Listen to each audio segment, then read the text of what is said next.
7 मे रोजी भारताने पाकिस्तानवर हल्ला केला। या हल्ल्यात ठार झालेल्या दहशतवाद्यांचा तपशील समोर आल्याची माहिती सूत्रांकडून मिळाली आहे। ठार करण्यात आलेल्या दहशतवाद्यांमध्ये 2 जण लष्कर-ए-तोयबाशी संबंधित आहेत, तर 3 जण जैश-ए-मोहम्मदशी संबंधित असल्याची माहिती समोर येते।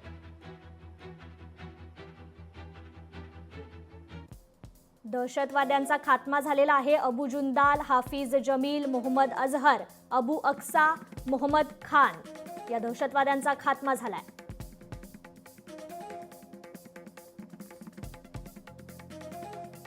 या 100 दहशतवाद्यांमध्ये जैश-ए-मोहम्मद, लष्कर-ए-तैयबा, त्याचबरोबर हिजबुल मुजाहिदीन या इस्लामिक दहशतवादी संघटनेच्या सिनियर कमांडरचा सुद्धा समावेश आहे। मौलाना मसूद अझहरच्या नातेवाईकांपैकी 10 पेक्षा सुद्धा जास्त लोक त्यामध्ये ठार मारले गेलेले आहेत आणि हे सगळेच लोक अत्यंत महत्त्वाच्या अशा प्रकारच्या दहशतवादी संघटनेमध्ये कार्यरत असे होते आणि या दहशतवादी संघटनांमध्ये त्यांचा महत्त्वाचा रोल होता। अबू जुंदाल हा अत्यंत खतरनाक अशा प्रकारचा टेररिस्ट होता, ज्याचा भारत विरोधी दहशतवादी कारवायांमध्ये प्रत्येक वेळेस सहभाग राहिलेला आहे। त्याचा सुद्धा खात्मा करण्यामध्ये भारताच्या लष्कराला यश मिळालेलं आहे। दहशतवादाविरुद्धच्या या लढाईमधला हा महत्त्वाचा एक टप्पा मानला जातो, ज्या ठिकाणी या दहशतवाद्यांची मुख्यालय तर आपण उद्ध्वस्तच केली, पण त्यांच्या सिनियर कमांडरला सुद्धा कापून काढण्यामध्ये भारताच्या लष्कराला यश मिळालेलं आहे।